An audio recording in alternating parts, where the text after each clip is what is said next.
Hello, everyone, and welcome to Mags and Tillison.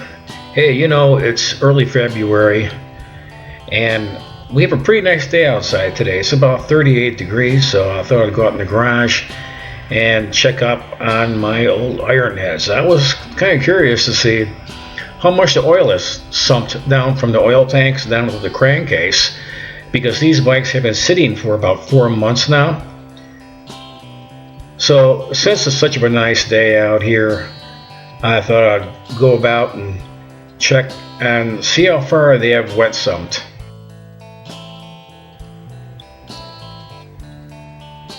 So first I'm going to check my 1970 XLH, and here I have put a brand new oil pump check ball spring in this last year, and I wanted to see if it did any good or not, and see if it held that check ball tighter against the seat so it wouldn't wet sump so much.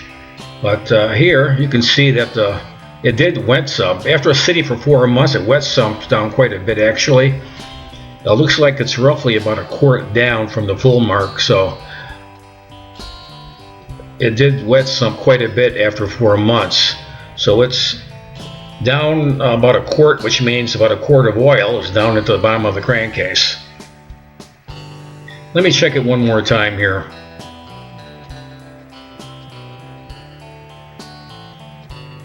Yeah, it looks like it's about a quart down. There's a full mark right there.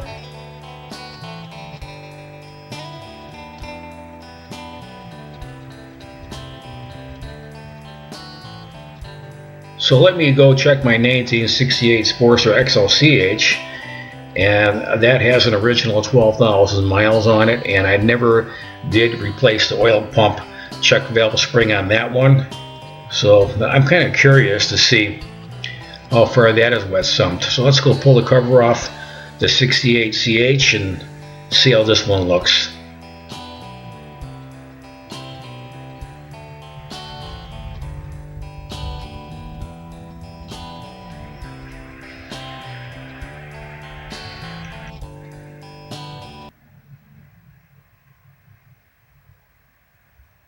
It's kind of nice to pull the covers off the bike after so long, but I do come out here every so often. I always check on them to see if the mice are around, if they've been chewing on anything. But everything looks good over here. It's kind of cold out here today, but it's still a nice day, and the bikes look pretty good. It's just nice to kind of pull the covers off and to give an overall look. So let's check the oil tank on this one. Let's see how far the oil has sumped down into the crankcase.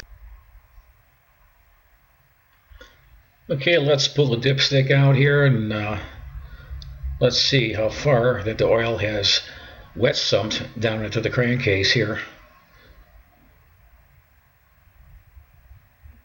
after 4 months sitting. And let's see what we have. Okay, it looks like it's about a quart low, or maybe a little bit more than that, where the oil is about a quart and that quarter, or maybe a quart and a half down from the full mark. Here's the full mark right here, and as you can see, it wet sumped this far down the dipstick here. So I would say that's about a quart and a quarter, or something like that. And this is the same check ball spring that came with the bike when it was brand new in 1968. Like I said, this bike's got an original 12,000 miles on it, and so I guess it makes no difference if you put a brand new oil pump check ball spring in, like I did on my 1970, because they're going to wet sump anyway, and this is proof.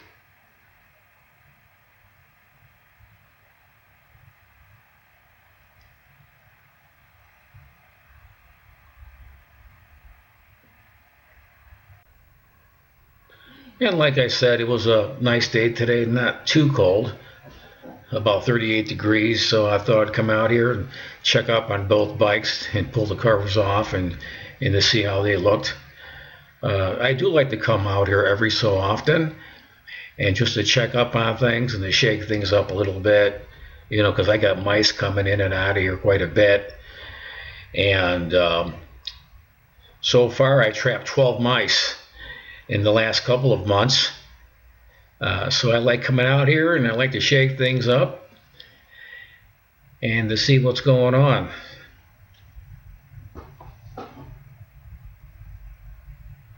It's always good to make your presence known. And I must admit, I spend more time out here in the garage working on my projects than I spend in the house. So this is my second home over here. I love to be out in the shop and to keep busy out here doing all kinds of different things.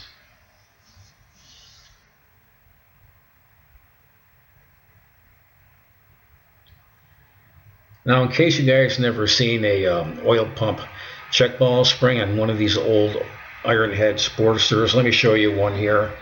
I have one that I took out of my 70 Sportster. This is it right here. I believe this is the spring that I took out. Just a small spring right here, and I bought a new one and installed it on my 1970 XLH, and I was hoping that it would help.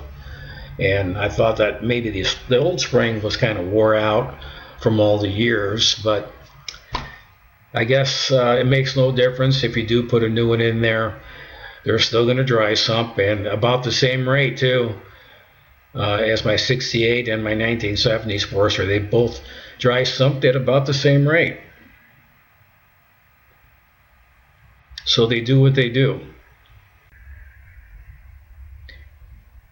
And here's a quick look at my thermostat out here in the garage. As you can see, it's a balmy 38 degrees, which for this time of year is not bad at all.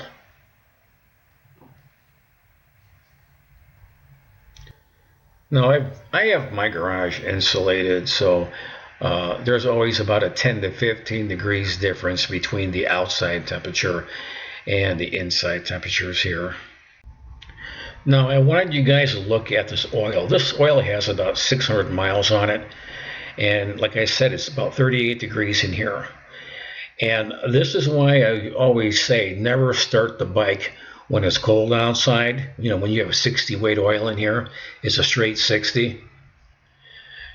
Because it's like glue. This stuff is extremely thick, and it's not going to flow.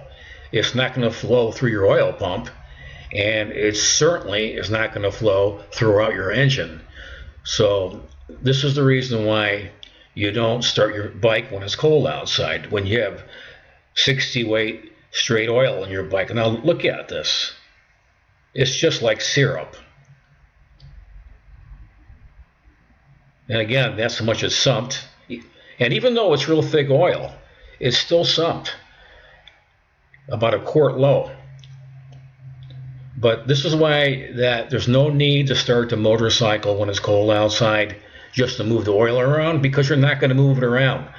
It's going to just not flow the right way, and you're going to really probably screw up your engine.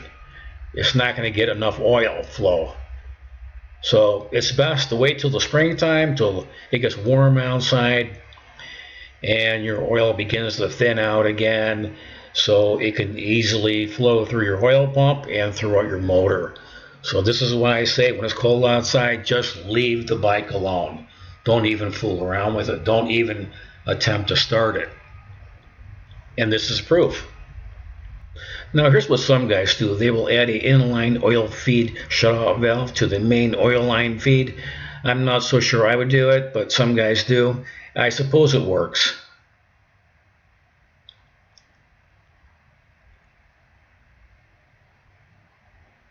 Now here's a old Harley-Davidson service bulletin beginning May 1st, 1968. All oil is being drained from oil tanks before shipment to the dealers to prevent wet sumping. If the dealer has a motorcycle for an extended period of time, they are instructed to drain the oil and tag the motorcycle oil is empty.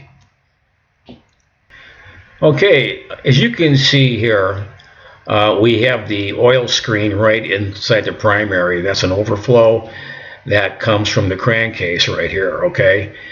And when your oil wet sumps, some of that oil is going to drain right through that screen into your primary oil.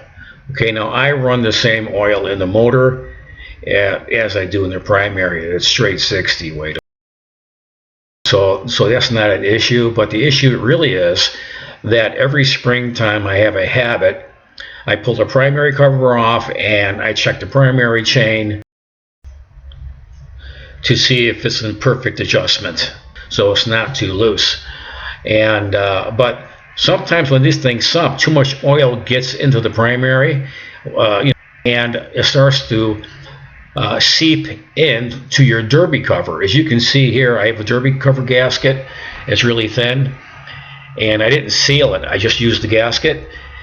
A lot of that overflow seeped into my derby cover, and it soaked all my brand new clutch plates. Just like this right here, I had an overflow, and that's what happened. So I do recommend, don't rely on just the gasket, but to go ahead and put some sealer on that derby cover gasket, and you won't have any issues.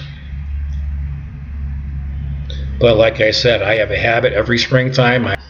I change my fluids, pull the primary cover off, and what's so important is to check your primary chain to make sure that it's not too loose, and get the adjustment set up on it. And that's how guys break their crankcases a lot, is that they don't check it enough, and you start getting a lot of slop in that primary chain, and there goes your crankcase. So try to get into that habit of do a routine check when you're doing your oil changes. Make sure that that primary chain is properly adjusted and all the little nuts and bolts in there are torqued down properly. I would like to thank you for watching Mags and Tillison, and I would hope that you would like and subscribe. It's free. Go ahead and bash on the button and subscribe. So until then, guys, you take good care of yourselves, and I'll see you in the next video.